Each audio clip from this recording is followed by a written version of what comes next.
باللہ من الشیطان الرجیم بسم اللہ الرحمن الرحیم وبہ نستعین وهو خیر المعین صلی اللہ علی سیدنا محمد وآلہ الطاہرین۔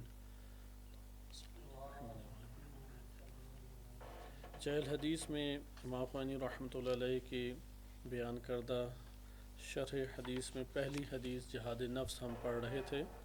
اس میں آپ کی خدمت میں نبی صلی اللہ علیہ وسلم سے منقول روایت کی جو تشریح امام خمینی رحمۃ اللہ علیہ نے پیش کی ہے ذکر کی جا رہی تھی کہ حضرت صلی اللہ علیہ وسلم فرماتے ہیں کہ جب ایک سریہ لوٹ کے واپس آیا، یعنی ایک لشکر اسلام جہاد سے واپس آیا، تو نبی صلی اللہ علیہ وسلم نے اس کا استقبال کرتے ہوئے فرمایا مرحباً بقوم، کہ اس لشکر یا اس جماعت کو مبارکباد ہو، قضوا الجہاد الاصغر، جہاد اصغر انہوں نے تمام کیا، وبقی علیہم الجہاد الاکبر، جہاد اکبر ان پر باقی ہے۔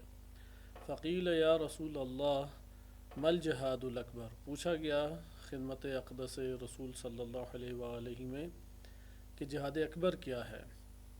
فرمایا جہاد النفس، نفس کا جہاد۔ اس حدیث کی تشریح دو مقامات کے اوپر کی ہے، یعنی دو مقام پر اپنی پوری شرح کو امام خمینی رحمۃ اللہ علیہ نے تقسیم کیا۔ ایک ہے مقام اول، اس کے اندر 5 یا 6 فصول ہیں، اور دوسرا ہے مقام دوم۔ مقام اول کی جہاں تک بات ہے تو اس میں پہلی فصل ہے بدن اور اس کی قوتوں سے وابستہ ہے، اور دوسری فصل تفکر کے اعتبار سے تھی جس کو ہم پڑھ چکے ہیں۔ تیسری فصل عزم کے اوپر مشتمل ہے۔ حقیقت میں انسان کا حقیقی تعارف عزم ہے۔ تمام کمالات کی بنیاد انسان کی نیت اور نیت کے اوپر عزم بنتا ہے۔ اگر یہ دو اساس اور بنیاد گر جائیں تو تمام اعمال آہستہ آہستہ گر جاتے ہیں۔ لہٰذا چوتھی فصل میں اہمیت عزم کو پھر امام خمینی رحمۃ اللہ علیہ نے بیان کیا۔ پانچویں فصل جہاد کرنے کے طریقوں کے اوپر مشتمل ہے کہ مشارطہ ہے، مراقبہ ہے اور محاسبہ ہے۔ ہم مشارطہ اور مراقبہ کو پڑھ چکے ہیں۔ مشارطہ یہ ہے کہ اپنے وجود میں عہد باندھے اللہ سبحانہ وتعالیٰ سے، مثلا یہ عہد باندھے کہ آج کے دن میں کسی قسم کا گناہ انجام نہیں دوں گا اور تمام کے تمام واجبات کو ادا کروں گا۔ جب یہ عہد اللہ سبحانہ وتعالیٰ سے اس نے باندھ لیا تو اب وہ اس کے اوپر ڈٹ جائے، اپنے آپ کو اس کے اوپر پابند رکھے۔ پابند رکھنے کے لیے نگہداشت ضروری ہے۔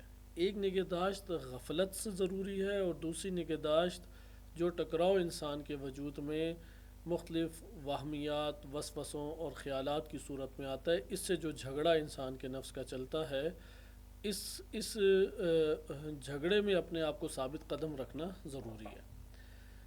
ایسا نہیں ہو سکتا کہ انسان کوئی عمل خیر انجام دے اور ان دو چیزوں سے بچ جائے، یعنی نسیان اور غفلت سے، یا انسان کے وجود میں خواہشات نفسانی کی آگ بھڑکا دیتا ہے شیطان، اور اس کے نتیجے میں انسان کے وجود میں عزم ڈگمگانے لگتا ہے۔ انسان ہر عمل میں اس آزمائش میں گرفتار ہے، لہذا اندر عزم کرنے کی ضرورت ہے، جسے آپ کہتے ہیں کہ ایک نوع ضد باندھنے کی ضرورت ہے۔ جو اپنے وجود میں ضد نہیں باندھتا، عزم راسخ نہیں کرتا، وہ گناہ کے سامنے ڈھیر ہو جاتا ہے، وہ بدنی آرام اور استراحت کے سامنے آہستہ آہستہ ناکام اور ڈھیر ہو جائے گا۔ لہذا اس مقام پر کچھ دقت کی ضرورت ہے کہ عزم کے بعد مشارطہ اور مراقبہ یعنی نگہداشت کرے، حفاظت کرے، بالکل اس طرح جیسے قیمتی ترین چیز کی حفاظت کرتا ہے، بالکل اس طرح جیسے بدترین اور سفاک ترین دشمن سے انسان اپنی حفاظت کرتا ہے، اس طرح چکنا ہو کے اپنے نفس میں بیٹھے تو انسان نجات پا سکتا ہے، وَإِلَّا نجات نہیں پا سکتا۔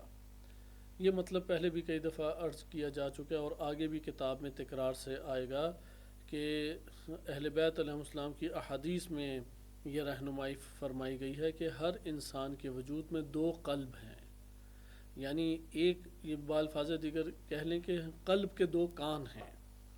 ایک ہی قلب ہے لیکن قلب کے 2 کان ہیں۔ ایک کان سے ملائکہ کو وہ سن رہا ہے اور ایک کان سے شیطان کو سن رہا ہے، یعنی شیاطین اپنے طور پہ آوازیں اس کے اندر ڈالنے کی کوشش میں ہیں، اور ملائکہ اپنی جانب سے آوازیں اس کے اندر منتقل کرنے کے کوشش میں ہیں۔ اب انسان نے اپنی کون سی سم کو آن کرنا ہے؟ جس طرح ایک موبائل میں 2 سم ہوتی ہیں، ایک قلب میں سگنل اب آ رہے ہیں، وہ سگنل نہیں رک سکتے، وہ اس کائنات کے اندر تا مرگ اس آزمائش میں انسان کی رفتار ہے۔ ملائکہ جو کہ لشکر عقل ہیں، لشکر رحمان ہیں، یہ بھی اپنے طور پہ اثرات مرتب کر رہے ہیں اور اپنی باتیں انسان کے نفس کے اندر منتقل کرنا چاہ رہے ہیں، اور ادھر سے شیاطین بھی منتقل کر رہے ہیں۔ اب انسان کا نفس وہ سرزمین ہے کہ اس نے جس باتوں کے لیے اپنی سرزمین کو حاضر کر دیا تو وہ اس کے ساتھ تعلق جڑ جائے گا۔ ایک وقت میں دونوں سے تعلق نہیں جڑ سکتا، ایک سے جڑے گا دوسرا کان بند ہو جائے گا، دوسرے سے جڑے گا پہلے والا کان بند ہو جائے گا۔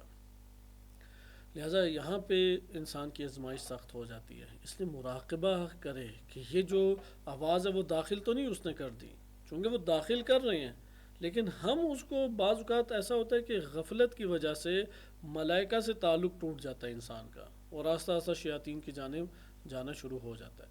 عموماً تنہائیاں، فراغت، یہ انسان کے لیے بہت نقصان دہ ثابت ہوتی ہیں، چونکہ انسان اپنے نفس کے حوالے ہو جاتا ہے، اور نفس کے اندر سوء ظن اور فاسد خیالات اور وہمیات نے تاریکیاں انسان کے نفس کے اوپر بچھائی ہوئی ہیں، اور انسان ان اندھیروں اور تاریکیوں میں گم ہو کے رہ جاتا ہے، جسے کسی قسم کی پھر نورانیت ہدایت نظر نہیں آتی۔ لہٰذا اس جگہ پہ مراقبت کی ضرورت ہے۔ مراقبت یعنی نگہداشت، حفاظت، یعنی جو مشارطہ کیا ہے، جو شرط باندھی ہے، جو عہد کیا ہے، جو عزم باندھا ہے، اس کی نگہداشت کرے، اپنے آپ کو چھوڑ دیا۔ مثلا کہا کہ میں بہت تھک گیا ہوں اس لیے میں نہیں اسے انجام دیتا، یا یہ مجھ سے نہیں ہونے والا کام، یا اس طرح سے کہ انسان اپنے نفس کے اندر کہ یہ دوسرے ہیں جو کر لیتے ہیں، میں ایسا گناہ گار ہوں، میں تو ویسا ہوں، میں تو فلاں ہوں۔ یہ سارے خیالات شیطان پیدا کر رہا ہے، اس نے اپنے نفس کا تعلق شیطان سے جوڑ لیا، کیونکہ وہ تو یہی باتیں پھینکے گا، وہ کہے گا بعد میں کر لینا، کبھی غفلت کی طرف لائے گا، کبھی بہانوں کی طرف لائے گا، کبھی مایوسی کی طرف لے کے آئے گا۔ اب ملک جو ہے اس سے تعلق جوڑیں، وہ بار بار کہے گا کہ اگر تم سے رہ گیا ہے تو ازالہ کرنے کا موقع ہے، کل ازالہ کر لو، اپنے عزم کو مت توڑو، اس راہ کے اوپر اپنے آپ کو گامزن رکھو، دنیا کی آزمائش ہے اسی لیے، اور اسی طرح سے یہ باقی رہے گی، اور لڑتے رہو، حتماً تم کامیاب ہو۔ رحمت الہی سے تعلق قائم کرو، حجت الہی سے توسل کرو اور تعلق قائم کرو، تم ہی فتح یاب ان شیاطین کے اوپر ہوگے۔ لہٰذا یہ انسان کے پھر مکالمے بن جاتے ہیں اپنے نفس کے اندر، اپنے نفس کی گہرائی میں یہ انسان کے مکالمے بن جاتے ہیں۔ انسان اگر یہ اپنے وجود میں جنگ نہ لڑے تو کوئی عالم کو علم اس کا فائدہ نہیں دے گا، مفسر کو اس کی تفسیر کوئی فائدہ نہیں دے گی، محدث کو کوئی حدیث اور اس کی شروحات اسے فائدہ نہیں دیں گی، علماء اخلاق کو اخلاقی تعلیمات کوئی فائدہ نہیں دیں گی، عرفاء کو ان کا عرفان فائدہ نہیں دے گا۔ جہاد ضروری ہے، جہاد اکبر، مراقبہ ضروری ہے، نگہداشت، حفاظت، پہرے داری۔ جس طرح ایک مورچے میں بیٹھا ہوا سپاہی سفاک ترین دشمن سے اپنے آپ کو بچاتا ہے، اسی طرح سے اپنے نفس کے اندر ہمیں بچانا لازم ہے۔ اگر یہ نہیں بچائیں گے تو اس کا انسان آہستہ آہستہ شکار ہو جائے گا، جیسا کہ آپ امام خمینی رحمۃ اللہ علیہ کے ان بیانات کو پہلے دیکھ چکے ہیں۔ اب آ جاتا ہے محاسبہ۔ ٹھیک، ہم نے شرط باندھی، مراقبہ بھی آپ کو سمجھ آ گیا، جو میں نے شرط باندھی ہے اس کی حفاظت کرنی ہے۔ بالکل اسی طرح جیسے آپ اپنے کسی دوست سے یا اپنے کسی رشتہ دار سے یا کسی اور کلیگ سے ایک عہد باندھتے ہیں، شرط باندھتے ہیں کہ میں حتماً آؤں گا، اسے ایک زبان دیتے ہیں، اس کے بعد اس کی پابندی کی حتماً کوشش کرتے ہیں۔ بالفرض اگر آپ سے وہ ترک ہو جائے تو سوال اگلا کرے گا کہ تم نے تو کہا تھا لیکن عمل نہیں کیا، یہاں پہ وہ شرمندہ ہوگا اور دوبارہ ہمت باندھے گا اور دوبارہ کوشش کرے گا کہ اس اپنے قول کے اوپر، زبان کے اوپر عمل کرے۔ یہاں پہ بھی اسی طریقے سے نفس کے اندر کمالات کی طرف، اچھائیوں کی طرف، برائیوں سے اجتناب کی طرف، اسی طرح اس نے عہد و پیمان اللہ سبحانہ و تعالیٰ سے باندھنا ہے کہ بار الہ تو تیری ذات ہے کہ جس نے تمام نعمتیں دی ہیں، یہ وجود تیرا عطا کردہ ہے، یہ جو صحت ہے، سلامتی ہے، یہ جو رزق ہے، یہ جو زندگی کے بہترین ایام ہیں، ان خاندان اور قبائل میں تو نے خلق کیا ہے، یہ سب نعمتیں تیری جانب سے ہیں۔ لہٰذا اگر اللہ تعالیٰ کی نعمتیں وہ اپنے وجود میں نہیں دہرائے گا، عظمت الہی اس کے وجود میں پیدا نہیں ہوگی۔ امام خوانی رحمۃ اللہ علیہ نے ان تمام فصول میں سب سے زیادہ اسی کا تذکرہ کیا ہے کہ تم یہ تو دیکھو اللہ تعالیٰ نے کیا تمہیں دیا ہے، کیا عطا کیا ہے۔ جب اس کی عطا کی طرف آؤ گے تو خود فطرت انسان کا یہ تقاضا کرتی ہے کہ اس کے سامنے سر تسلیم خم کر لے۔ لہذا عظمت خدا جب انسان کے وجود میں اجاگر ہو تو یہاں پہ اب مکالمہ کرے۔ بہرحال مشارطہ باندھ لیا، مراقبہ ہو گیا، اب آئے محاسبہ کی طرف۔ محاسبہ یعنی رات سونے سے پہلے یا اگر فرصت چلی گئی ہے تو فجر کے بعد پورے دن جو گزارا ہے، چونکہ ہر دن کمائی کا دن ہے، ہر دن انسان تجارت کر رہا ہے۔ قرآن کریم نے آشکار طور پہ واضح آیات بینات کے ساتھ یہ ہدایت فرمائی ہے کہ انسان کی زندگی تجارت ہے، بزنس ہے۔ اس نے دنیا کو خرچ کر کے آخرت کو لینا ہے۔ اس لیے سورہ صف میں ارشاد باری تعالی ہوتا ہے، یا ایھا الذین آمنوا هل ادلکم علی تجارۃ تنجیکم من عذاب علیم۔ اے ایمان لانے والو، کیا میں تمہیں ایسی تجارت نہ بتاؤں، ایسی تجارت کی رہنمائی نہ کروں کہ جو تمہیں عذاب علیم سے، دردناک ترین عذاب سے نجات دے دے۔ پھر خود خداوند متعال وہ تجارت بیان فرماتا ہے، تؤمنون باللہ ورسولہ، اللہ اور اس کے رسول پر ایمان لے آؤ، یعنی دوبارہ ایمان لے آؤ۔ پہلے جو ایمان لائے ہو اب اس سے بالا تر ایمان لاؤ، دقیق تر ایمان لاؤ۔ وَتُجَاهِدُونَ فِي سَبِيلِ اللَّهِ بِأَمْوَالِكُمْ وَأَنفُسِكُمْ، اور اپنے مال اور اپنی جانوں سے اللہ کی راہ میں جہاد کرو۔ ذَلِكُمْ خَيْرٌ لَكُمْ إِن كُنتُمْ تَعْلَمُونَ، اگر تمہیں علم ہو تو یہ سب سے بہترین ہے اس دنیا میں تمہارے لیے عمل۔ یہ سب سے بہترین چیز ہے کہ اگر یہ تجارت تم نے کر لی، یعنی اپنے افکار، نظریات، ایمان وہ بھی اللہ کے حوالے کر دو، اور اپنی جان اور مال بھی اللہ کی راہ میں اللہ کے حوالے کر دو۔ اس کے نتیجے میں پھر کیا انسان کو ملے گا؟ یغفر لکم ذنوبکم، سارے گناہ اللہ تمہارے معاف کر دے گا۔ وَيُدْخِلْكُمْ جَنَّاتٍ، تمہیں ان جنتوں میں داخل کرے گا کہ جن کے نیچے نہریں بہہ رہی ہیں، اور جنات عدن میں تمہیں وہ قرار دے گا، یعنی تمہارے گھر جو ہیں وہ جنات عدن میں اللہ تعالیٰ قرار دے گا۔ یہ بہترین تجارت ہے۔ لہٰذا اب ہم نے تجارت کی، تجارت میں خسارہ بھی ہوتا ہے، نفع بھی ہوتا ہے۔ خسارے کے سبب یہی ہوتے ہیں، یا غفلت کی وجہ سے ہو گیا ہے، یا انسان میں حرص اور لالچ یا شہوات کا شکار ہو گیا، اگلے سے دھوکہ کھا گیا انسان۔ لہٰذا تجارت انسان جب کرتا ہے تو دن گزرنے کے بعد حساب کتاب کرتا ہے، میں نے کیا کمایا، میں نے کہاں پہ نقصان اٹھایا، میں نے کس جگہ کے اوپر دھوکہ کھایا۔ لہٰذا اس کے بعد اگر اس نے نفع اٹھایا ہے، بارگاہ الہی میں دعا کرے گا اور خداوند متعال سے توفیق طلب کرے گا کہ اگلا دن بھی ایسا ہی ہو۔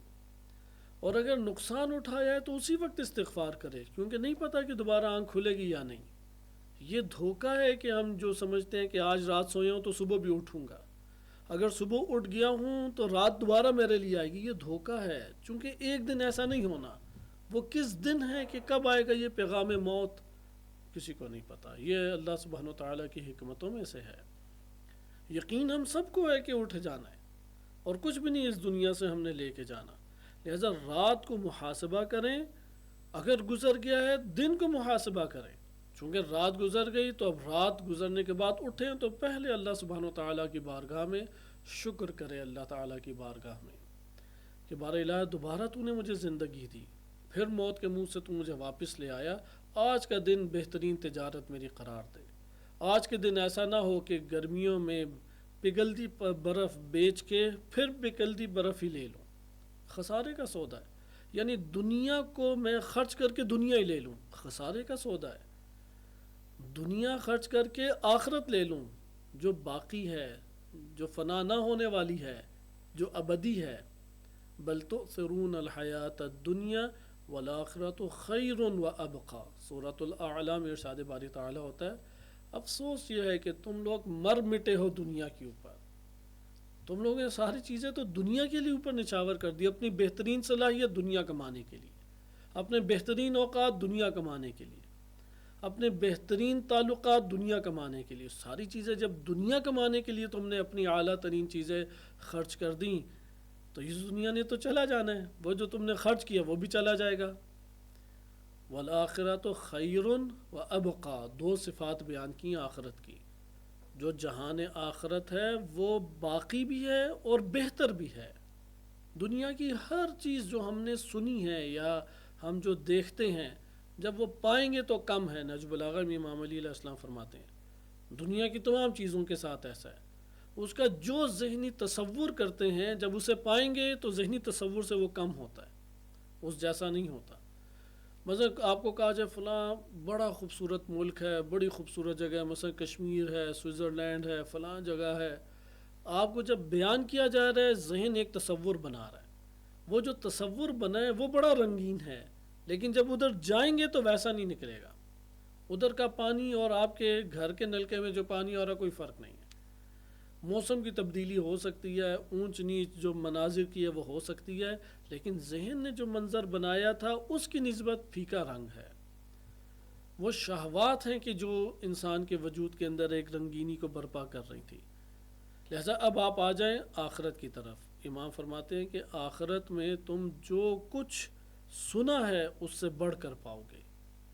جو تم نے تکلیف اور درد کے بارے میں بھی سنا ہے اس سے بڑھ کر درد اور تکلیف ہے، اور جو لذت اور آرام اور خوشی کے بارے میں تم نے سنا ہے اس سے بڑھ کر آرام، خوشی اور لذت ہے. جیسا آپ نے یہ ملاحظہ کیا تجارت کا دن گزارتا ہے انسان.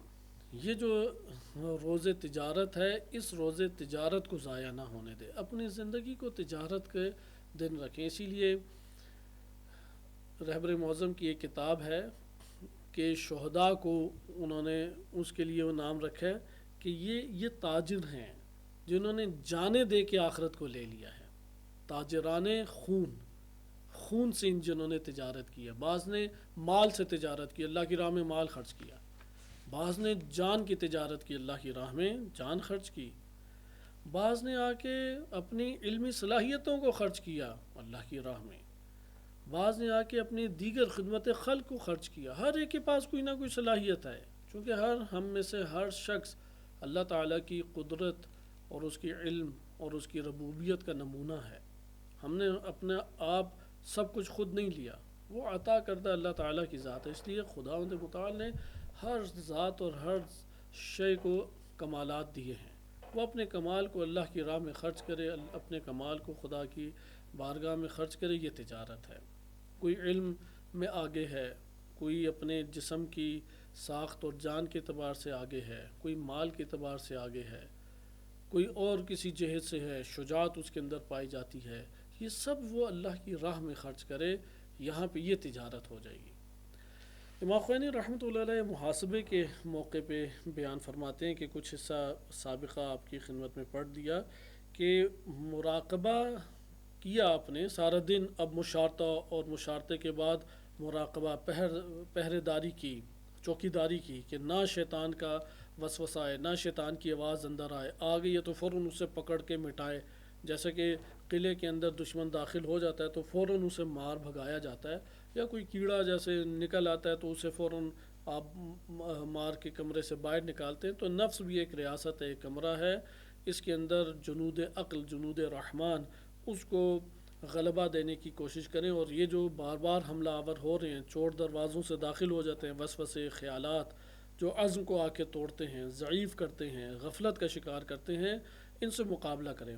مراقبہ کیا یہاں تک کہ اب شب ہو گئی، رات ہو گئی، اب سونے کا وقت ہے. یہ جو وقت خواب اور نیند ہے یہاں پہ محاسبہ کر کے سوئے. محاسبہ کرنے کے طریقے انشاءاللہ بھی ہم کچھ روایت سے پڑھتے ہیں، لیکن اس جگہ پہ امام خمینی رحمۃ اللہ علیہ نے جو عرض کیا ہے اس کو ہم جلدی سے مطالعہ کریں، چونکہ محاسبے کے عنوان سے کچھ حصہ ہم گزشتہ درس میں پڑھ چکے تھے. آخری پیراگراف دیکھیں کہ اللہ سبحانہ و تعالیٰ نے انسان کے اوپر آخری اپنے اس پیراگراف میں لکھتے ہیں کہ کوئی بھی چیز خدا نے ہماری طاقت سے باہر نہیں رکھی. حتیٰ کہ روایت میں وارد ہوا جب انسان پر مصیبت پڑتی ہے تو اللہ تعالیٰ پہلے اس مصیبت کا صبر عطا فرماتا ہے، پھر مصیبت دیتا ہے۔ اب سخت سے سخت ترین مصیبت کا آپ تصور کر لیں، بہت سارے مراحل ہیں جو انسانوں کے اوپر آئے ہیں، جسموں کو کاٹا گیا ہے، جلایا گیا ہے، بھوک اور پیاس میں انسان بدترین طریقے سے کسی جگہ کے اوپر اس دنیا سے اٹھ گیا ہے، یا یہ جو غزہ میں جو مظالم ہوئے ہیں کہ انسان جو ہے وہ تصور میں بھی اپنے لیے جب سوچتا ہے تو اس کا دم گھٹنے لگ جاتا ہے۔ خداوند متعال جب کسی مصیبت میں کسی شخص کو یا قوم کو دوچار کرتا ہے پہلے اس کا صبر عطا فرماتا ہے۔ لہٰذا فرماتے ہیں کہ یہ بات جان لو کہ اللہ تعالیٰ نے تمہارے اوپر جو بھی تکلیف رکھی ہے اس کی طاقت تمہیں دی ہے، تمہاری طاقت سے زیادہ کوئی تکلیف اللہ نے تمہیں نہیں دی، لہٰذا کوئی ایسی چیز اللہ نے تمہارے لیے قرار نہیں دی کہ جو تمہارے استطاعت و قدرت و طاقت سے باہر ہو، لہٰذا تم اپنے اندر صبر کو، تحمل کو، برداشت کو جنم دو۔ اور شیطان اور اس کا لشکر ہے جو اصل تمہارے لیے مشکل کھڑی کرتا ہے۔ مشکل وہ مصیبتیں نہیں ہیں، چونکہ ہم جہان مصیبت و بلا میں آئے ہیں۔ اللہ تعالیٰ نے اس دنیا کو جہان مصیبت بنایا ہے، اس لیے اس کو اختتام بھی رکھا ہے، کیونکہ سخت ترین چیز ہے مصیبت۔ اس مصیبت کے اندر اب نعمت ملتی ہے ہمیں، لہٰذا نعمت بھی آزمائش ہے، مصیبت بھی آزمائش ہے، اور عطا کردہ اللہ تعالیٰ کی طرف سے، دونوں اللہ تعالیٰ کی طرف سے عطا ہیں۔ کیوں ہیں کہ ان دونوں کے ذریعے سے آخرت کو انسان خریدے، آخرت کو بنائے۔ لہٰذا شیطان اور اس کے لشکر تمہارے لیے مشکل کھڑی کرتے ہیں۔ اگر خدا نہ خواستہ جب تم نے اپنا حساب کتاب کیا اور محاسبہ کیا اور کوئی سستی تم نے اپنے وجود کے اندر دیکھی کہ جو تم نے مشارطہ باندھا تھا اس میں سستی کی ہے، یا کوئی فطور آ جاتا ہے شیطان کی طرف سے، وسوسہ، وہم، خیال آ جاتا ہے، تو اس جگہ پہ اللہ تعالیٰ کی بارگاہ میں فوراً معذرت کرو، فوراً استغفار کرو، چونکہ خداوند متعال کی بارگاہ میں استغفار کرنے سے پھر انسان میں ایک ہمت بنتی ہے، اس لیے فوراً استغفار کرو۔ اور اگلا دن اب جو آئے گا، چونکہ استغفار کیا تو ازالہ ہو سکتا ہے، لیکن حقیقی ازالہ ہوگا کہ اگلے دن وہ تقصیر، وہ جو اس نے کوتاہی کی ہے، وہ جو سستی کی ہے، وہ جو معصیت کی ہے، گناہ کی ہے، نافرمانی کی، اسے تکرار نہ کرے۔ اصل ازالہ ادھر ہے، لیکن اب محاسبہ کر رہا ہے اور موت کے منہ میں نیند کی صورت میں جا رہا ہے، چونکہ بعض جگہوں پہ وارد ہوا ہے النوم اخو الموت، موت کا بھائی ہے نیند، موت کا بھائی۔ بڑا ضعیف سا رابطہ انسان کا رہ جاتا ہے، بہت ضعیف سا رابطہ جسم کے ساتھ رہ جاتا ہے۔ اللہ تعالیٰ انسان کی روح حقیقت میں پلٹاتا ہے جب وہ انسان نیند سے اٹھتا ہے۔ نیند اور موت تقریباً ایک ہیں، آپ کہہ سکتے ہیں 99% ایک ہی ہیں، وہ 1% اس لیے انسان کے ساتھ باقیت ہے کہ اس کی روح پلٹ سکے، وہ 1% بھی اگر کٹ جائے تو پھر تو پکی موت ہو جائے گی۔ لہذا روح کو قرآن کریم کی تعبیر کے مطابق اللہ تعالیٰ پلٹاتا ہے جب انسان رات کو سو جاتا ہے۔ لہذا محاسبہ کرے، اب موت کے منہ میں جب جا رہا ہے، نہیں پتہ لوٹ کے آئے گا یا نہیں، تو استغفار کر کے جائے، توبہ کر کے جائے، گناہ کی آلودگی کو اپنے اندر چھپا کے نہ رکھے۔ لہذا اس طور پہ وہ اس موت کے منہ میں جائے۔ اب صبح اٹھ گیا تو شکر ادا کرے کہ ایک اور دن اللہ تعالیٰ نے حیات کا مجھے دیا ہے، اور یقیناً ایک وقت آنا ہے کہ میں نے دوبارہ نہیں یہ دن دیکھنا۔ اور دن دیکھا جب انسان نے تو اللہ کی بارگاہ میں درخواست کرے، توفیق طلب کرے کہ بار الہ گناہوں کی طرف میرا دھیان، گناہوں کا شکار ہونا مجھ سے سلب کر لے، شیاطین کا راستہ میرے نفس کے اوپر بند کر دے، تیری رحمت اور تیرے فضل اور تیری توفیق کے بغیر میں کوئی عمل انجام نہیں دے سکتا۔ لہٰذا امام خمینی فرماتے ہیں کہ اب جب اگلے دن اٹھو تو مردانہ طریقے سے اپنے اندر عزم کو برپا کرو کہ حتماً و حتماً جو شرط باندھی اس کے مطابق عمل انجام دوں گا، حتماً و حتماً۔ لہذا مردانہ زندگی یہی ہوتی ہے۔ مرد اور نر میں فرق ہے، مادہ کے مقابلے میں نر آتا ہے، مرد نہیں۔ اگرچہ ہم مرد اور عورت لفظ استعمال کرتے ہیں، لیکن حقیقت میں نر اور عورت، نر اور مؤنث۔ مرد کہتے ہیں کہ جو شجاع، بہادر، اپنے عہد کے اوپر ڈٹا ہوا، وفا کرنے والا، بے وفا نہیں ہوتا، بزدل نہیں ہوتا، عزم کو توڑنے والا نہیں ہوتا، یہ مردانہ صفات ہیں۔ خواتین میں بھی ہوں تو ان میں کہلائیں گے یہ مردانہ صفات ہیں۔ ایک ہے زنانہ صفات، جب ہم کہتے ہیں زنانہ کے مقابلے میں مردانہ، وہاں پہ نر مراد ہے، یعنی نرینہ صفات۔ نرینہ صفات کے مقابلے میں آتا ہے زنانہ صفات۔ مردانہ صفات مرد اور زن دونوں میں پائی جاتی ہیں، لہٰذا نر اگر ہو تو نر سے بچے پیدا ہوتے ہیں۔ نر کے لیے ضروری نہیں ہے کہ وہ مردانہ صفات بھی رکھتا ہو، نر اور زن اس کے میلاب سے بچے پیدا ہوتے ہیں۔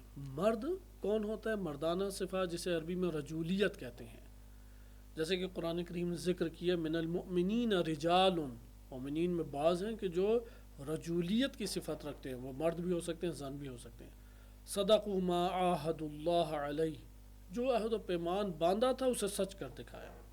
ومنہم من قضى نحبہ، اور عہد و پیمان نبھاتے ہوئے بعض شہید ہو گئے۔ ومنہم من ینتظر، اور بعض ہیں جو انتظار موت میں ہیں، فرار موت میں نہیں، انتظار موت میں ہیں۔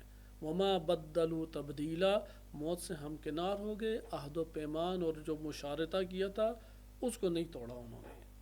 لہٰذا امام خمینی رحمۃ اللہ علیہ ادھر فرماتے ہیں کہ مردانہ طریقے سے اب دن کا آغاز کرو، عزم کو برپا کرو، ہمت باندھ لو، شجاعت دکھاؤ، مراقبے کو قوی کر دے۔ نگاہ انسان کی جو ہے وہ اپنے نفس کے اندر شیاطین کی جانب سے غفلت کا شکار نگاہ کو نہیں ہونا چاہیے، خوب کڑی نگاہ رکھے یہ شیطانی خیال ہے یا نہیں۔ جیسے کہ نہج البلاغہ میں بعض جگہوں پہ ملتا ہے کہ امام فرماتے ہیں کہ اپنے نفس کی اچھی باتوں کو بھی نہ مانو، کہیں وہ اسی کے بہانے تمہیں اپنی بری باتوں کی طرف نہ لے جائے۔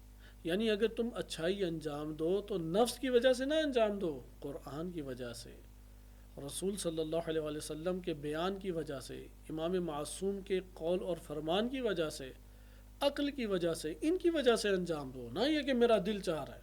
عموماً انسان اپنے مزاج میں ان نیک چیزوں کا جلد انتخاب کرتا ہے جس کی طرف نفسانی رجحان ہو، مقابلہ کرے اور کہے کہ تیرا رجحان ہے میں اسے ترک کر کے رہوں گا، اور اگر انجام دے رہا ہوں تو یہ نفس تو جان لے کہ میں تیری وجہ سے انجام نہیں دے رہا، میں اللہ تعالیٰ کی وجہ سے انجام دے رہا ہوں، چونکہ قرآن نے حکم دیا ہے، اللہ اور اس کے رسول اور اس کی حجت امام نے یہ حکم دیا ہے، عقل یہ کہتی ہے۔ اگر یہ نہ کہتے اور تو کہہ رہے تو میں تیری مخالفت حتماً کرتا۔ نفس کی مخالفت کی ہم عادت نہیں ڈالیں گے تو نفس تو انسان کو بہانے بنا بنا کے ہمیشہ اپنی ڈگر پہ چلا دیتا ہے۔ اس لیے امام خمینی رحمۃ اللہ علیہ فرماتے ہیں کہ مردانہ طریقے سے اپنی شرط کے اوپر عمل کرنے کے لیے قیام کرے، قیام، اور اللہ تعالیٰ سے توفیق طلب کرے سعادت کی، کہ اب اگر شیاطین اور اس کے لشکر اور وسوسوں و وہمیات سے وہ دوچار ہوا تو توفیق طلب کرے کہ اللہ فتح یابی عنایت فرمائے اور انسانیت کی صراط مستقیم کے اوپر اسے گامزن فرمائے۔ یہ فصل ہمارے محاسبے کے اعتبار سے ختم ہوتی ہے اور تذکر کے باب میں داخل ہوتے ہیں۔ ہم تذکر کو تیزی سے دیکھتے ہیں اور کچھ استفادہ ایک روایت الکافی کی اس سے انشاءاللہ تعالی حاصل کرتے ہیں۔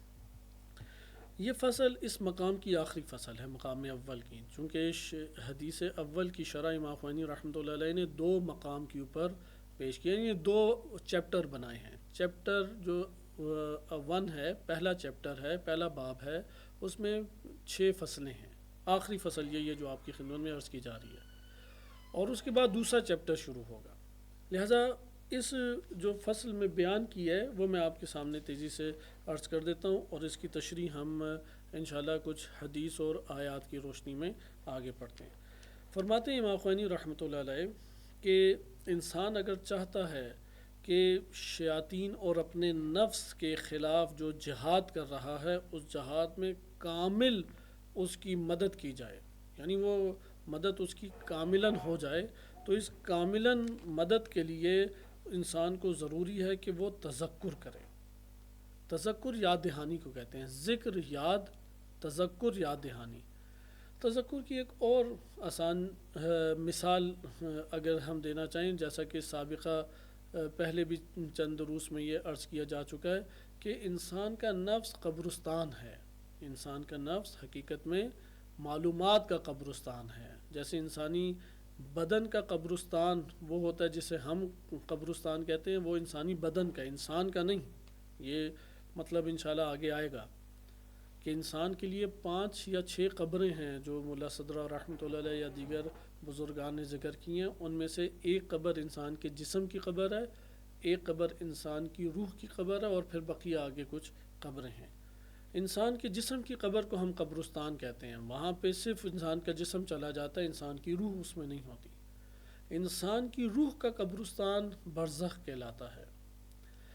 اسی طرح سے ایک قبر ہے معلومات کی قبر، وہ انسان کا اپنا نفس ہے. انسان کا نفس انسان کی معلومات کا قبرستان ہے. جیسا ابھی ہم یہ معلومات پڑھ رہے ہیں آپ کے سامنے، اور بہت ساری آپ نے معلومات سنی ہوگی، ہم نے بہت ساری معلومات دیکھی ہیں. یہ ساری معلومات ہمارے نفس کے اندر دفن ہو جاتی ہیں.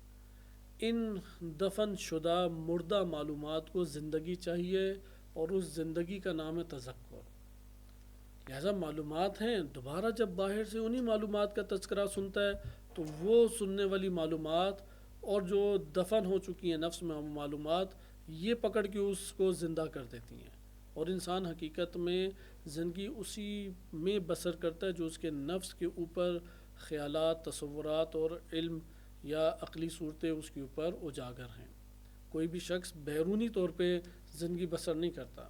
اس لیے بعض اوقات ایسا ہو سکتا ہے بیرونی طور پہ وہ بہترین مقام کے اوپر بیٹھا ہو، لیکن اندر غم اور حزن کے سارے تصورات ہیں. آپ دیکھیں گے وہ اتنی آسائشوں اور بہترین مقام کے باوجود غم اور غمگین اور حزین ہے. اس سے ہمیں پتہ لگتا ہے اندر کی اساس پر انسان زندگی بسر کرتا ہے. لہٰذا یہاں بھی امام خمینی رحمۃ اللہ علیہ فرماتے ہیں کہ اگر معاونت کامل چاہتے ہو، اگر چاہتے ہو کہ شیطان اور اس کے وسوسوں اور وہمیات اور اس کے لشکروں کے خلاف تمہارا جو اپنے نفس کے خلاف جہاد ہے، اس میں تمہاری کامل مدد ہو جائے کہ تم غلبہ پالو شیاطین اور اس کے لشکروں کے اوپر، تو پھر تذکر کا سہارا لو، تذکر کا اسلحہ انسان چلائے.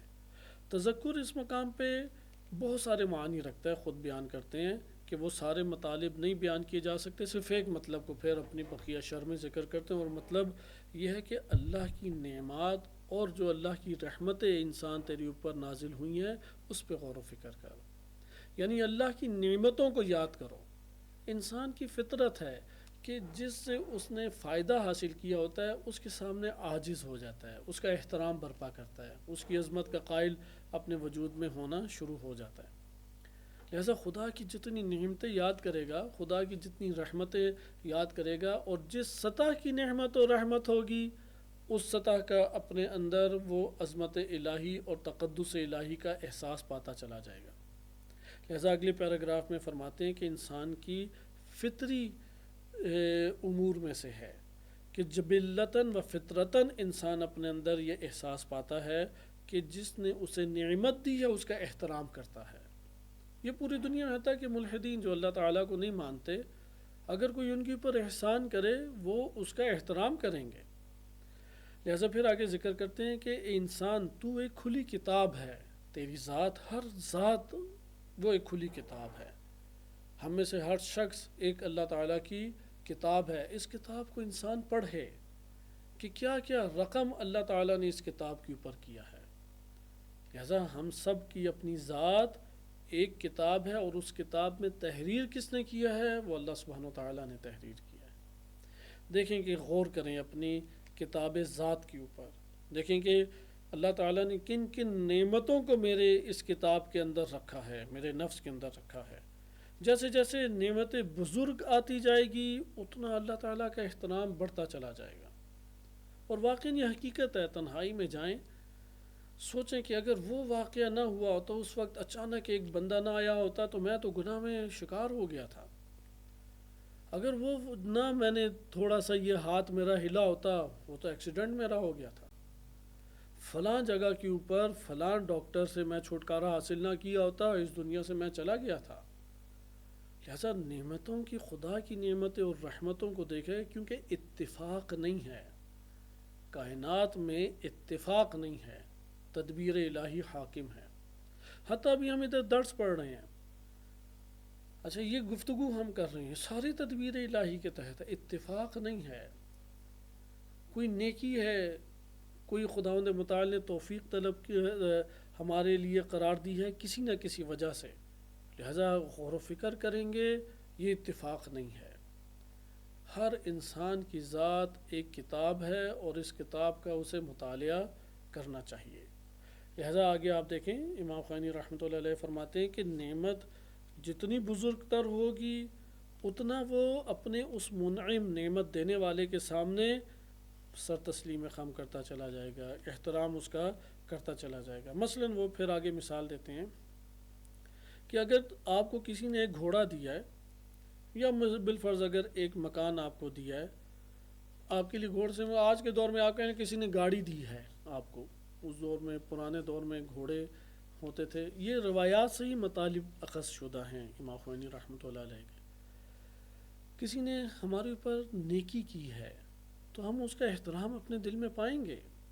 مثلا کسی کو اسکول کی فیس چاہیے تھی، کسی نے دے دی، اس کا اپنے دل میں احترام پائے گا۔ کسی کو سواری چاہیے تھی، سواری دے دی۔ کسی کے گھر کا راشن نہیں چلتا تھا اور سفید پوش آج بھی مسجد میں نماز کے اختتام پہ مولانا صاحب تقریر کر رہے تھے، بہت دفعہ حدیثیں سنی ہوئی تھیں، لیکن ہر دفعہ یہ تذکر کا سبب بنتی ہے۔ صدقے کے اوپر، صدقہ وہ ہوتا ہے جو انسان کے خلوص کی علامت بن جائے، یعنی اللہ تعالیٰ فقط اللہ کے لیے وہ مال خرچ کرے اور انسان کی ایمان، اللہ پر ایمان کی تصدیق کرے، اسے صدقہ کہتے ہیں۔ وہ پاکستانی صدقہ الگ ہے، روایات میں جو صدقہ بیان کیا گیا وہ ہے کہ جو ایمان کی اساس اور ایمان کی تصدیق بن جائے۔ تو ذکر کر رہے تھے کہ اموال اللہ تعالیٰ کی بارگاہ میں تم خرچ کرو، یعنی غریب ہیں، نادار ہیں، مسکین ہیں، خصوصاً سفید پوش قرآن کریم نے ذکر کیا ہے کہ جو اپنے حلیے سے لگتے ہیں کہ بڑے خوشحال ہیں، لیکن پیچھے سے وہ حالات ان کے تنگ ہیں اور اپنے اندر عزت کا احساس کرتے ہوئے ہاتھ نہیں پھیلاتے۔ اس طبقے تک پہنچنے کی خصوصی تاکید ہے، اور وہ بھی یہی کہہ رہے تھے کہ جو آج کے دور کی مہنگائی اور جو پابندیاں لگی ہوئی ہیں اور جو پیسے کی کرنسی کی ارزش اور قیمت گرتی چلی جا رہی ہے، اس نے بہت مشکلات کھڑی کر دی ہیں۔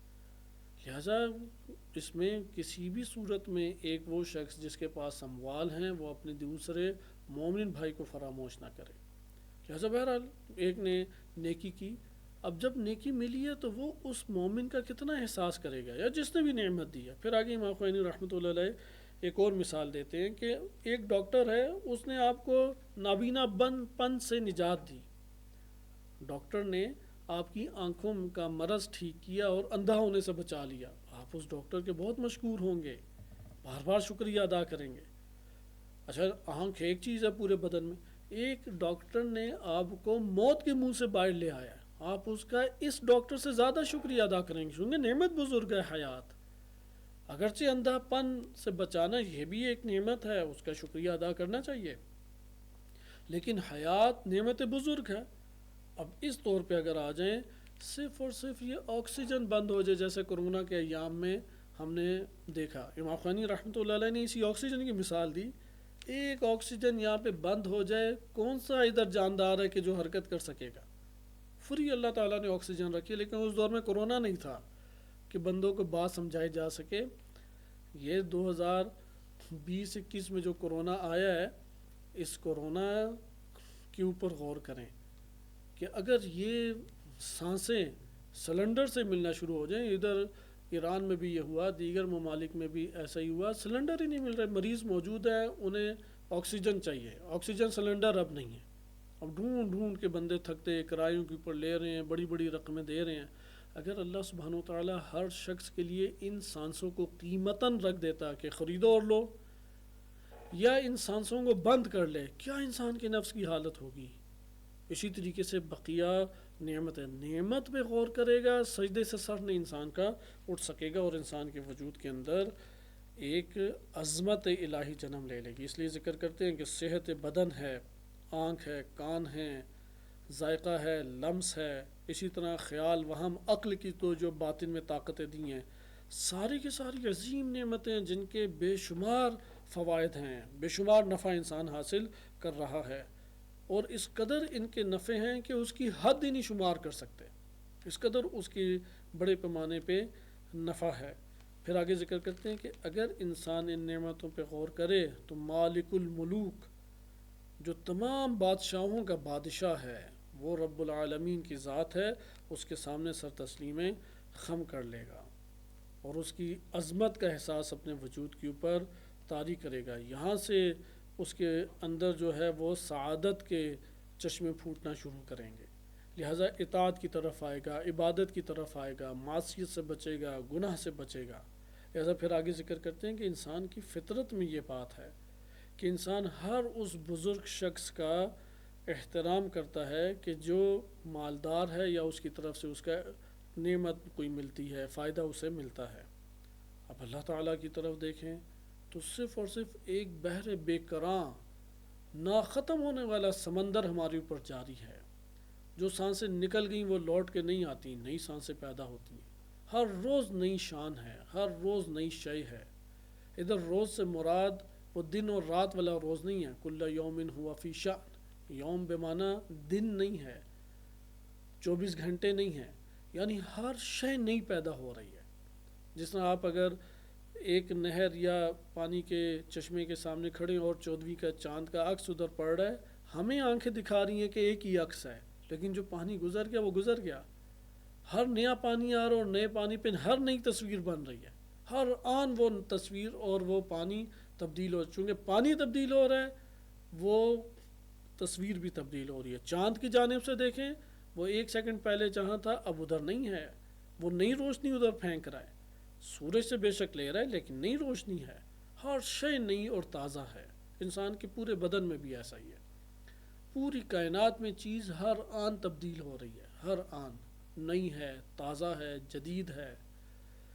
اس لیے جو تازہ تھی وہ بوسیدہ ہو رہی ہیں، جو بوسیدہ تھیں وہ مٹ رہی ہیں، مٹنے کے بعد پھر زندہ ہو رہی ہیں، لیکن ہر آن یہ تجدد، یہ جدید پن، یہ تازگی آتی جا رہی ہے۔ لہذا بزرگی خدا، عظمت خدا، ادھر سے انسان اندازہ لگا سکتا ہے، کہکشاؤں کو دیکھے، چھوٹی سے چھوٹی مخلوق کو دیکھے اور یہاں سے پھر عوالم کی طرف دیکھے تو انسان کی عقل حیران پریشان رہ جاتی ہے۔ اس لیے پھر ذکر کرتے ہیں کہ انسان اپنی فطرت کی کتاب کے سامنے حاضر ہو۔ جب فطرت کی کتاب کے سامنے حاضر ہوگا تو خداوند متعال کو اب غائب نہیں پائے گا، حاضر پائے گا۔ خدا کو اپنے وجود کے اوپر منعم دیکھے گا، سب سے زیادہ احسانات اس کے ہیں، سب سے زیادہ نعمتیں اس ذات کی ہیں۔ خاموش فطرت اس کو اب گویا دکھائی دے گی، بول رہی ہے۔ یہ کتاب جو بند تھی اب کھلی ہے تو خود آواز لگا لگا کے سنا رہی ہے کہ تیرے اوپر کیا کیا نعمتیں اللہ تعالیٰ نے، تیرے رب نے تیرے اوپر تحریر کی ہیں۔ لہٰذا پھر آگے وہ بیان فرماتے ہیں کہ انسان اپنے رب کے محضر میں حاضر ہو جائے۔ یہ پورا جہان اللہ کے سامنے حاضر ہے، جیسے بادشاہ کے دربار میں ہر شے حاضر ہوتی ہے۔ ایک ایک شے، نہ خیال ہمارا اللہ سے پوشیدہ ہے اور نہ ہمارا باطن سے باہر کوئی ظاہر اللہ سے پوشیدہ ہے۔ اللہ تعالیٰ کے لیے دونوں برابر ہیں۔ ایک میں نے اپنے نفس کے اندر بات سوچی اور ایک میرا عمل میرے جسد سے باہر نکلا، ہر دو اللہ تعالیٰ کی بارگاہ میں برابر ہیں، محضر میں اللہ تعالیٰ کے حاضر ہیں۔ لہذا کہتے ہیں کہ اس تذکر کو اپنے نفس خبیث کو دو۔ یہ جو نفس ہے یہ دشمنی کرتا ہے، جیسے امام علی علیہ السلام نجم البلاغہ میں فرماتے ہیں کہ میں قسم اٹھا کے کہتا ہوں کہ دنیا نے تجھے دھوکہ نہیں دیا، تو نے خود دنیا سے دھوکہ کھایا۔ دنیا نے تجھے دھوکہ نہیں دیا، تو نے خود دنیا سے جان بوجھ کے دھوکہ کھایا۔ لہذا یہ نفس ہے کہ جو انسان کو ان غلط راہوں کی طرف لے کے جاتا ہے۔ نفس کی اساس پہ اگر زندگی بسر کرے، نفس تاریک ہے، نفس آلودہ ہے، نفس فاسد ہے۔ یہ جو کہتے ہیں نا میں، ہر شخص کی میں نجاست ہے، ہر شخص کی میں عدم، تاریک، اندھیرا ہے۔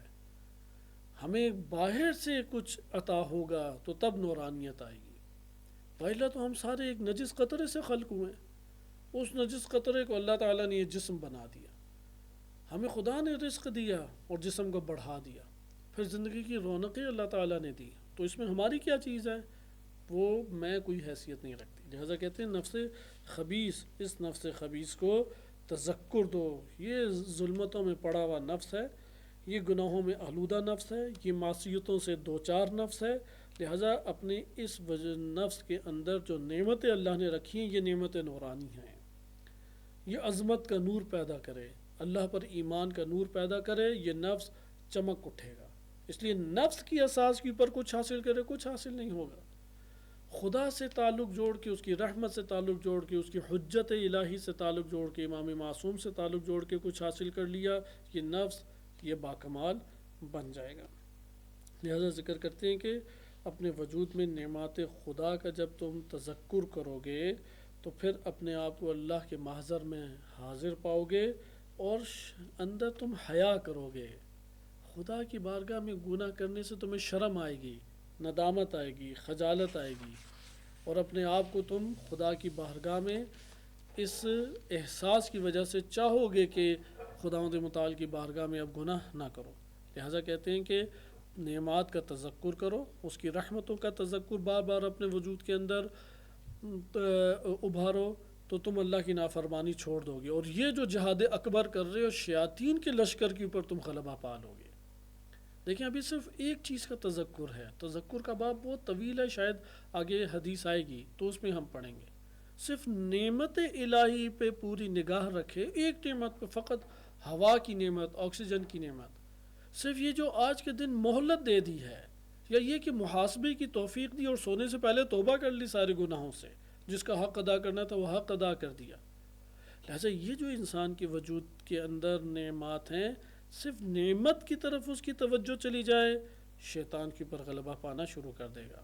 اپنی مملکت کو، یعنی یہ جو نفس کی مملکت ہے، اس مملکت کو مملکت رحمانی بنا دے گا، مملکت شیطانی سے باہر نکل آئے گا۔ انسان ان دو میں سے ایک مملکت کے ساتھ ہر روز اٹھتا ہے اور صبح کرتا ہے اور دن گزارتا ہے۔ یا انسان کے نفس کی مملکت شیطانی ہے تو اس نفس کے اندر بادشاہت شیاطین کی ہو جائے گی، اس لیے جو جسم سے عمل صادر ہوگا سارے شیطانی ہوں گے۔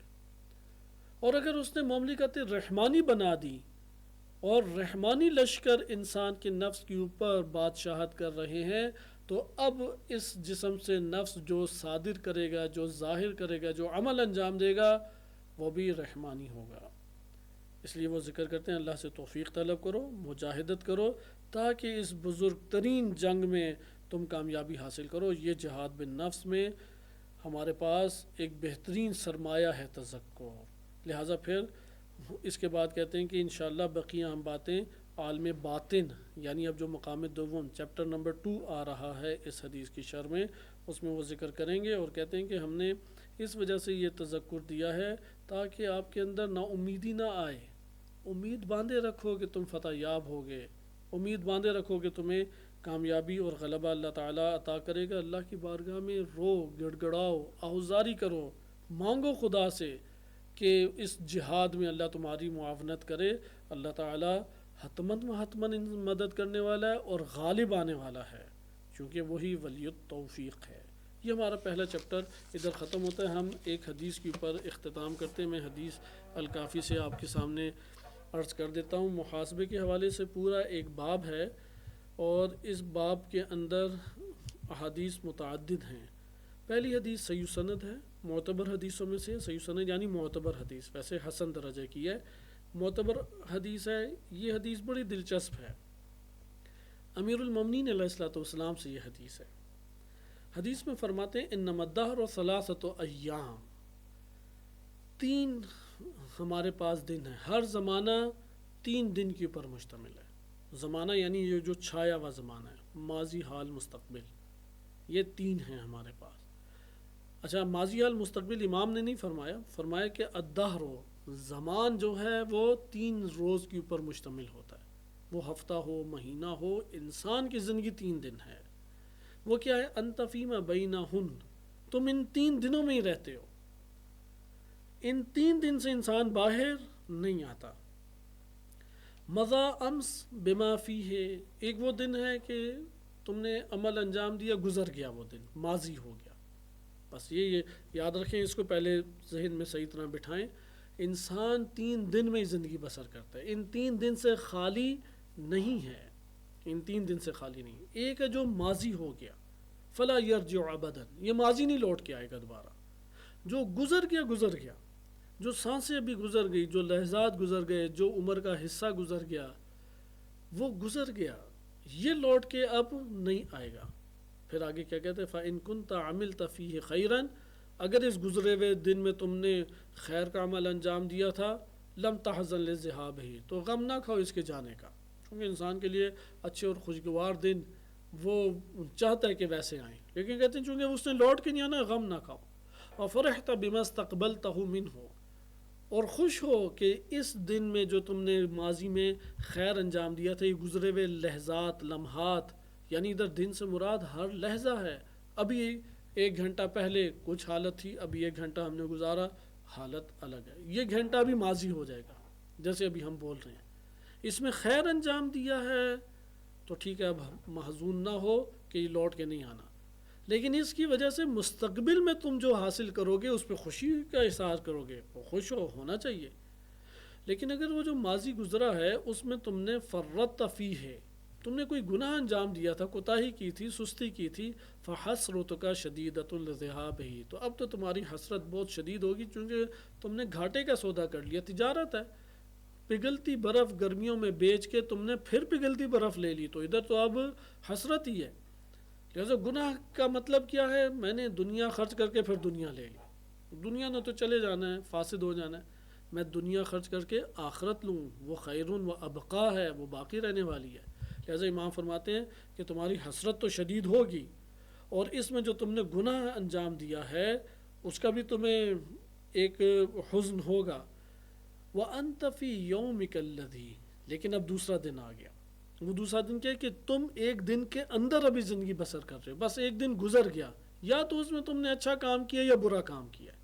اچھا کام کیا ہے تو اس کے جانب پہ محزون مت ہو، اور بڑا اچھا استقبال کرو گے اس کے اجر اور ثواب اور جو اس کا نتیجہ ہے. اور اگر برا کام کیا ہے تمہیں شرمندہ ہونا چاہیے، حسرت تمہاری ہونی چاہیے، ندامت تمہیں ہونی چاہیے.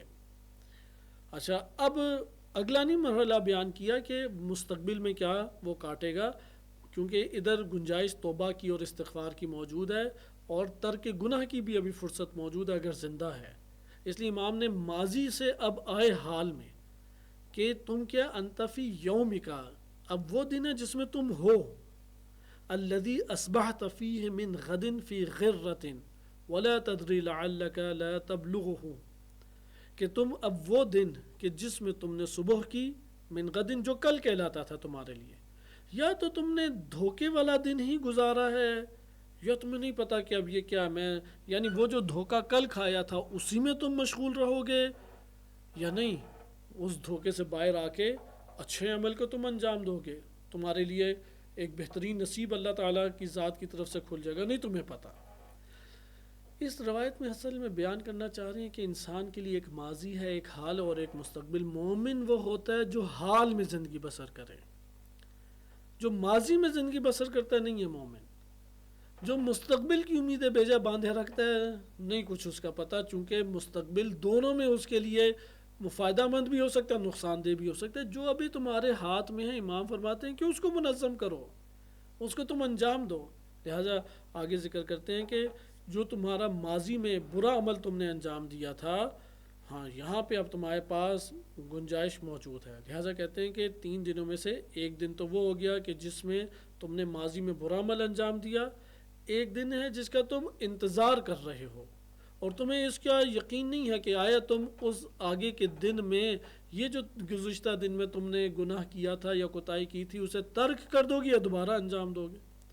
لیکن ایک دن ہے کہ جو تمہارے پاس ہے، جس میں تم نے صبح کی ہے. تمہارے لیے ضروری ہے کہ تم تعقل کرو، تمہارے لیے ضروری ہے کہ تم فکر کرو، تمہارے لیے ضروری ہے کہ وہ جو گزرے ہوئے دن میں یا گزرے ہوئے لمحات میں اور لحظات میں، ابھی چند سیکنڈ پہلے، چند منٹ پہلے، چند گھنٹے پہلے جو تم نے کوتاہی کی ہے، اس کوتاہی کے اوپر اپنا حساب کتاب کرو. جو نیکی تم سے وفات پا چکی ہے، گزر گئی ہے، اس کو لینے کی کوشش کرو. جو برائیاں تم سے انجام پا گئی ہیں انہیں ترک کرنے کی کوشش کرو. لہٰذا اس صورت میں اب تم اگلے دن کا استقبال کرو. اگلے دن کا استقبال کرنے کے لیے اپنے آپ کو، مثلا اگر رات کو سونے سے پہلے اسی طرح محاسبہ کرے، کیا ماضی گزر گیا، جو کیا آج کا دن اور کیا گزشتہ لمحات گزرے ہیں، تقصیر اپنی معذرت خواہی کر کے اللہ کی بارگاہ میں توبہ اور استغفار کر کے اسے دور کرنے کی کوشش کریں. اور اب جو دن آئے گا اس میں خدا سے توفیق طلب کرے کہ خیر کو طلب کرے، وہ عمل خیر کو، عمل حسن کو، خدا کی اطاعت کو، دن مفید تجارت میں خرچ کرنے کو، تجارت کامیاب تجارت کو، کیونکہ اسے پھر وہی مشکلات آنی ہیں، لوگوں کے رویے اس نے سہنے ہیں، اس نے اپنے خیالات سے لڑنا ہے، شیطانی وہمیات سے اس نے جھگڑا کرنا ہے، ہاں آئے روز اس کا معاشرے کے اندر جو قباحتیں ان سے سامنا ہونا ہے، غضب اور شہوات سے اس کے مقابلے ہونے ہیں، شہوات نے پھر سر اٹھانا ہے، غضب نے پھر غلبہ دکھانا ہے، ادھر اب تیاری کرے۔ لہٰذا یہ جو آنے والا دن ہے اس کا استقبال کرے، اسے نہیں پتا کہ اس میں وہ ڈھیر ہو جائے گا یا فتح یاب ہو جائے گا۔ لہٰذا امام فرماتے ہیں کہ اب تمہارے پاس یہ فرصت ہے کہ تم اس ٹائم جو حال ہے اس حال میں ماضی کا ازالہ کرو توبہ اور استغفار کر کے، اور ترک گناہ کر کے۔ اب تم عہد باندھو کہ میں نے نہیں گناہ کرنا، اور اب جو آگے کا دن آ رہا ہے اس میں تم ہو غیر یقینی کیفیت میں، لیکن اس غیر یقینی کیفیت میں نیکی کو حاصل کرنے کے لیے اپنے اندر عزم پیدا کرو، برائی سے اور وہ جو تم نے خطا کی تھی اس سے چھٹکارا پانے کے لیے کوشش کرو۔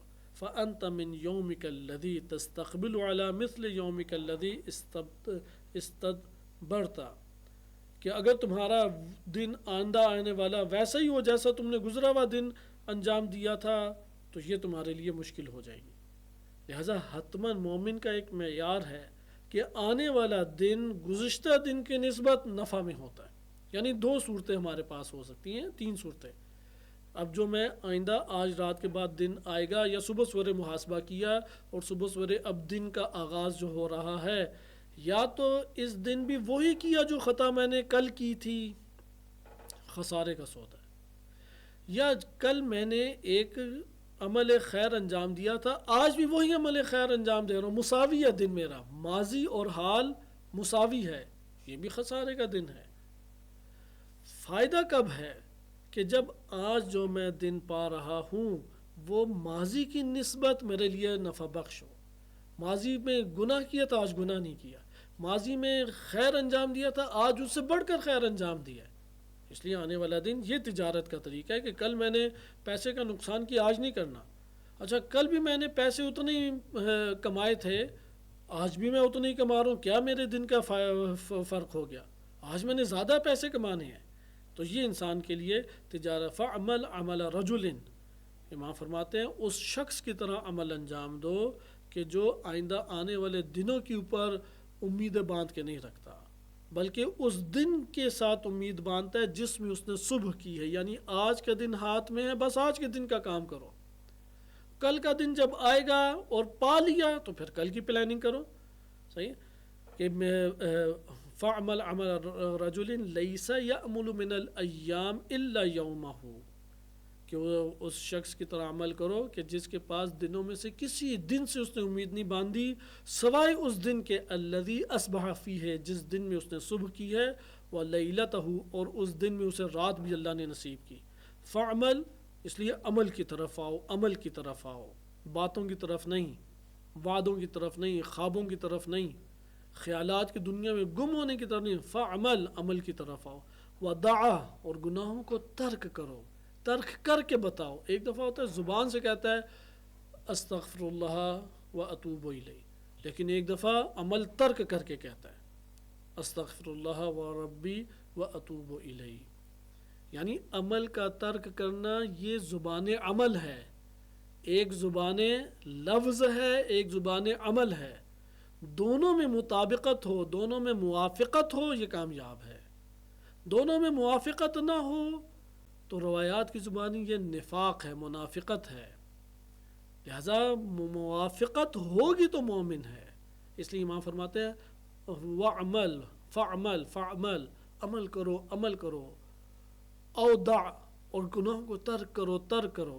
یہ جو زبان عمل سے ہم کہتے ہیں استغفار، زبان عمل سے کہتے ہیں توبہ، یہ حقیقی توبہ ہے۔ واللہ المعین علی ذالک، امام فرماتے ہیں اس کی پر اللہ تمہاری مدد کرے گا، یہ جہاد کرو، یہ جہاد اکبر کرو، اللہ تمہاری مدد کرے گا۔ اس لیے خلاصہ کلام، ہر انسان در حقیقت حال میں زندگی بسر کر رہا ہے، مومن وہ جو حال میں زندگی بسر کرتا ہے، مستقبل جو آئے گا اس کے لیے اپنے وجود میں ہمت باندھتا ہے کہ میں نے زیادہ کمانا ہے، اور جو ماضی ہے اس کے اوپر شرمندہ ہوتا ہے اور عہد کرتا ہے کہ یہ میں نے خطا اور یہ جو میں نے معصیت کی گناہ کیا ہے، غلط عمل کیے، اسے دوبارہ نہیں دہراؤں گا۔ رزق میں بھی یہی حقیقت میں پلاننگ ہے، ہر روز کا رزق کا اہتمام اللہ تعالیٰ نے کیا ہوا ہے، اس کے طلب کی کوشش کرے، اس کے طلب کی فقط کوشش کرے۔ اگلا دن پا لیا خوب، اس دن بھی اللہ نے رزق رکھا ہے۔ اسی طرح اگلا دن مل گیا، اب پھر ایک اور عمل کی پلاننگ کرے، لہٰذا رات کو سونے سے پہلے اگلے دن کی پلاننگ کرے یا فجر کی نماز کے بعد پلاننگ کرے۔ اور پلاننگ میں بھی کیا ہونا چاہیے کہ فعمل، عمل کرے اللہ کی بارگاہ میں اور گناہوں کو ترک کرے۔ صلی اللہ علیہ سیدنا محمد و آلہ الطاہرین۔